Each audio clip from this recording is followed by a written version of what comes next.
All right, welcome back to part 2 of the 2 classic 2s. It sounds like something Adrian Black would say. So yeah, in the first video we got the 2 digital boards repaired, almost. There was an auspicious viewer. Alexa, what does auspicious mean? Yeah, an auspicious viewer noticed that on one of these 2 boards I'd put 2 capacitors on backwards. And I looked at the silkscreen on the board and he's absolutely correct. He, she, they, sorry, don't know. What's weird though is that on this board, which I was using for reference, they're on correct. I put them on the same way on this board and they're backwards. So Apple made a small change to a couple of capacitors in the direction they face between the boards. So maybe that's why it worked. Maybe the silk screen's wrong. I doubt it. But anyway, I'm going to switch them around. So we'll do that first. Or maybe last. I don't know. We'll do it. And then we'll get to the 2 analog boards of these guys here. So first thing I'm going to do is discharge the CRTs so I don't kill myself. And then we'll take them out and then we'll start working on them. So we got recap kits. We got lots of stuff today. We've got diodes, recap kits, replacement. Well, this is the recap kit. This is a replacement IC. Another recap kit. More replacement ICs. These ones are from Mouser Electronics. Anyway, we got lots of stuff. We're going to put it in. We're going to make these guys work. And there hopefully won't be a part 3.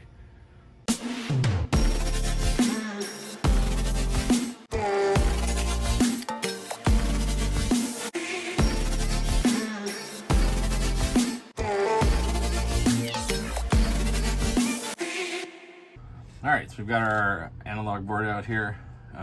It's a little dusty, but it's not too bad. So here's our anode cap. Here is the neck board for the CRT. Here's the interface to the digital board. And these are all just kind of wired down. And there's also the power supply for the hard drive here. And the electron gun controls for the CRT. And the speaker goes here as well. So just a handful of things to unhook to get these out. And I'm going to test the fuse. I am pretty sure it's good, but we'll just test it anyway. Yep, it's fine. Alright, so I'm going to look at the caps here and see if anything looks suspicious, like it's leaked. There are sure a lot of caps on here. Alright, and to access them, of course we have to take this off here. Alright, and with that off, we can take a look at the board here. There's some extra flux hanging around. Nothing super suspicious. I don't see any immediately cracked solder joints or anything. There's definitely like some flux residue on here, but I think for the most part it seems like it is okay. So I guess what I like to do, just kind of start one direction and just go.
right, so I think that is all of them. I do have 2 extras here, 470 volt, 25 microfarad, both of them.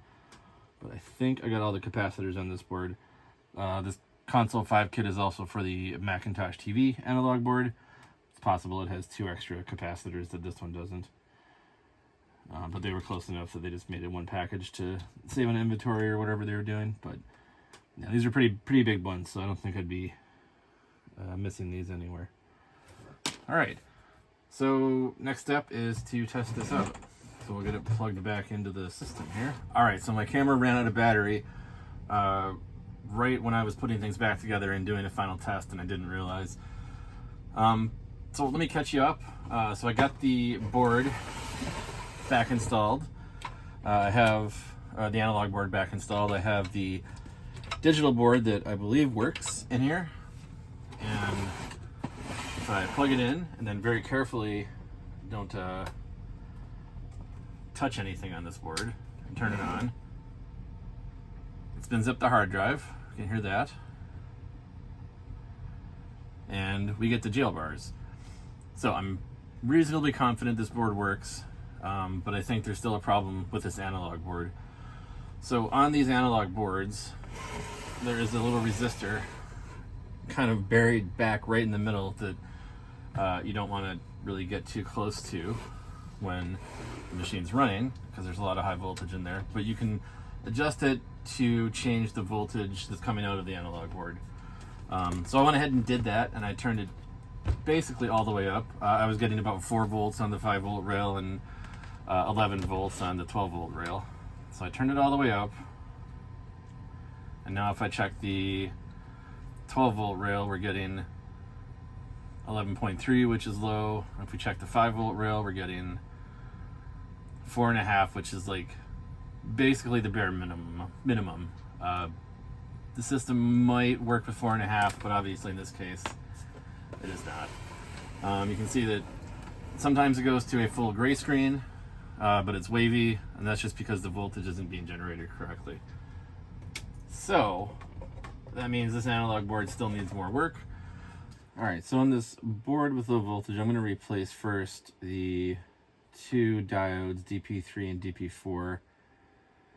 I think those are commonly the culprit for low voltage. So those are right here and here. The marking on both of those diodes is towards the silk screen for DP3 and DP4. So they're just little guys, but they're right here. So I'm going to pull those out.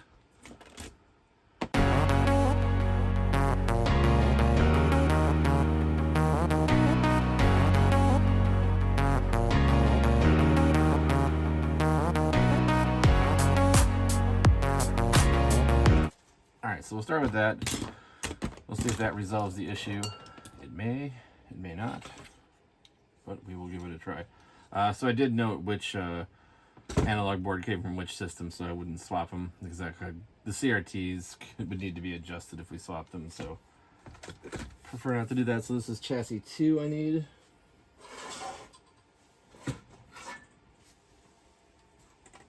So here is chassis 2. I'll label it on the CRT. Alright, so again, I've got the cover off here, so I need to be cautious to not touch anything over there. So we'll plug it in gingerly and turn it on.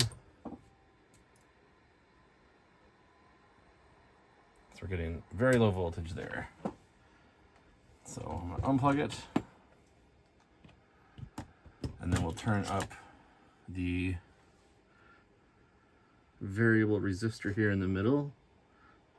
I got it almost maxed out, but just a little shy of being maxed.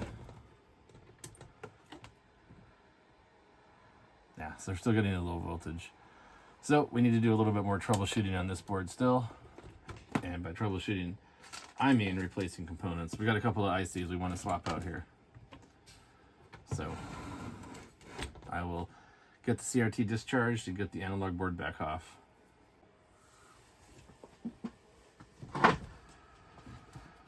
Alright, so next to try, I've got 2 ICs to replace here. One is the photo transistor. I don't recall what the other one is. The one with 3 pins is the optocoupler, and the photo transistor, I guess. I don't know what this one is, but it was made in West Germany. And my replacement was surely made not in West Germany. It doesn't say. TD-80 4605. And this is the CNY 17-3. CNY 17G-3. So I believe these are compatible parts. So I'm going to go ahead and take these two ICs out here. I did mark on the board where the notch is on this one and where pin 1 is on this one, since there is no markings. Didn't want to get those in backwards.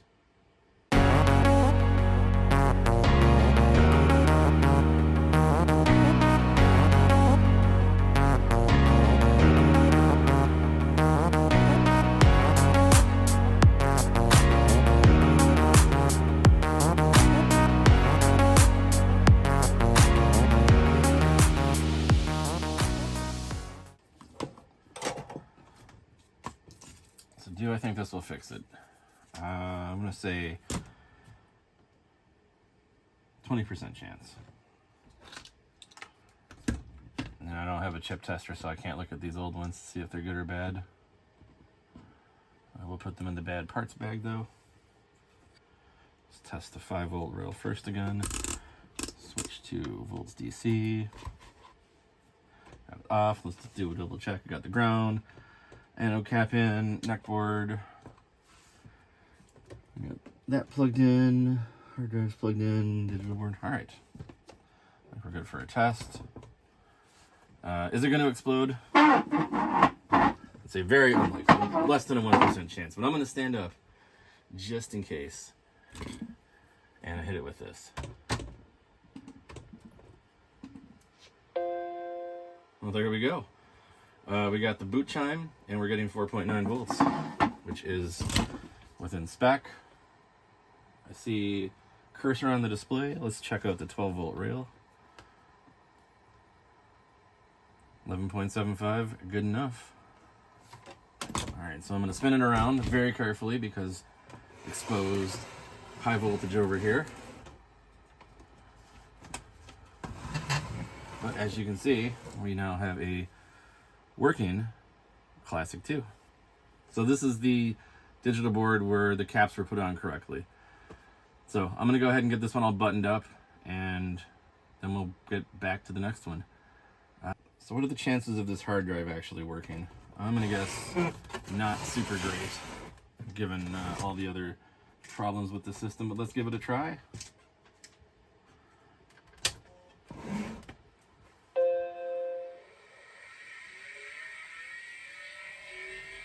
It's a loud hard drive. Still spinning up. Oh, look at that, it's booting.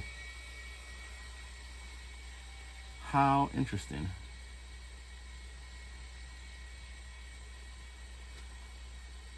Yeah, so this case is a little dirty, the screen's a little fuzzy, could use some adjustment, but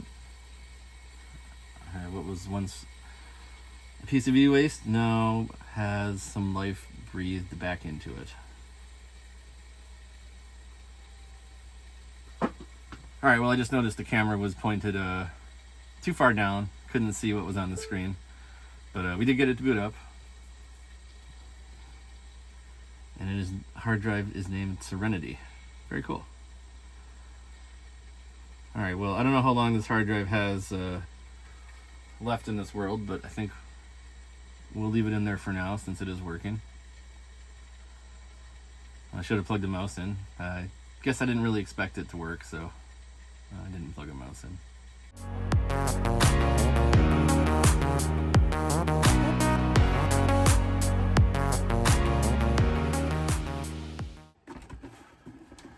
Alright, so we have one repaired Macintosh Classic 2.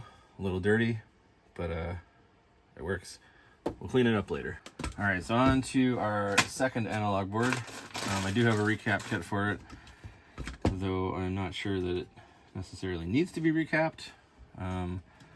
So this is the one that worked for a little bit and then stopped working. You know, I actually got it to boot up the digital board, and then nothing after that. Speaking of digital boards, let's go ahead and repair this one. So as noted, we got 2 capacitors on here backwards. This one here. And it was, what was the other one? Positive there, positive there, positive there. So that one's right, that one's right, that one's right. And that one's backwards. All right. So C5 and C14. So now, since these are new caps, you know, I want to reuse them, obviously, so I don't want to twist them off. But even if I didn't want to reuse them, I would still not twist them off because they're new, and that'll rip the pads right off. It puts a lot of mechanical stress right on the keyboard, right on the digital board. So these will be desoldering as per normal.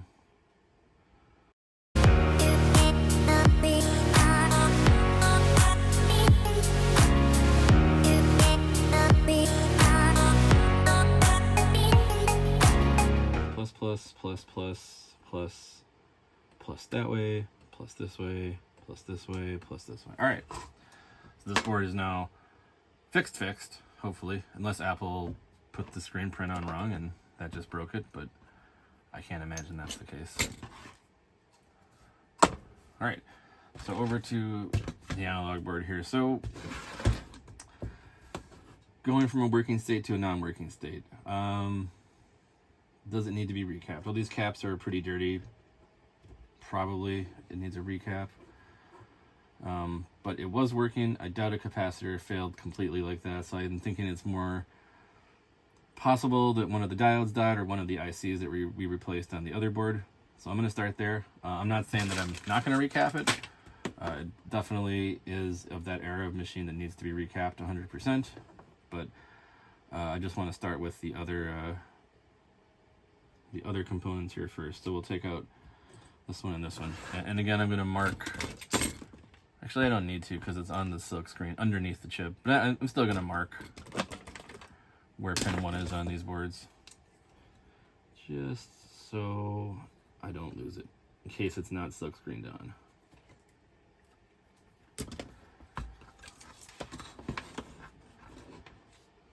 Let's go ahead and take these ones off and these ones off.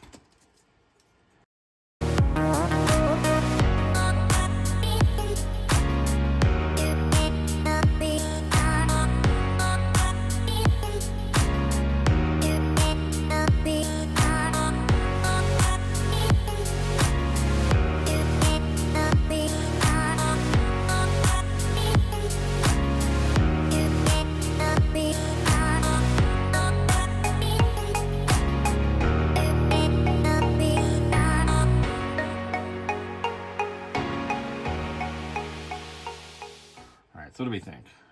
What are the chances that that fixed it? Well, what did I say last time? 20%? I feel less confident this time. But let's give it a try. Stand back, stand up, and turn it on. Well, there we go. We got a chime. And we have a display on the screen. Groovy, groovy. Well, I think that fixed this one as well. So what are the chances this hard drive works still? Let's unplug it. Now we'll want to do the same thing here. Put the side cover back on. So these capacitors right now are energized, most likely.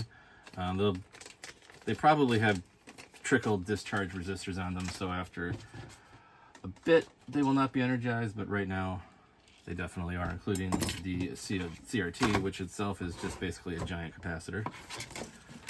So before I zap myself, let's get this protective guard reinstalled.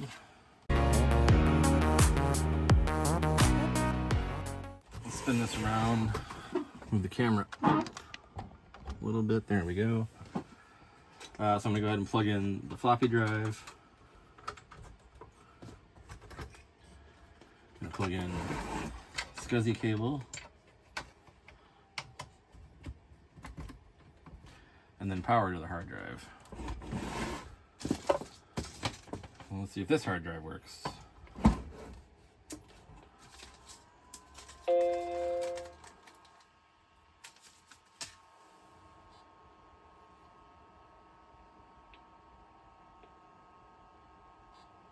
Now, it's not spinning up. It's trying to, but it is not able to do it.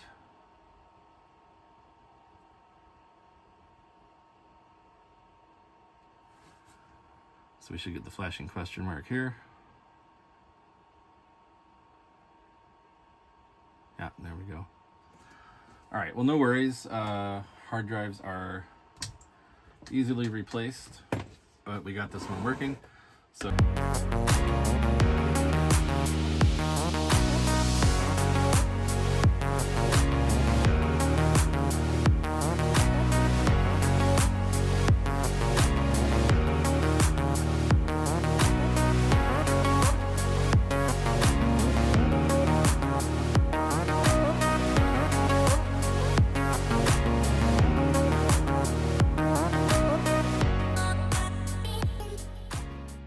All right, and thus ends the Classic 2 parts 1 and 2 videos.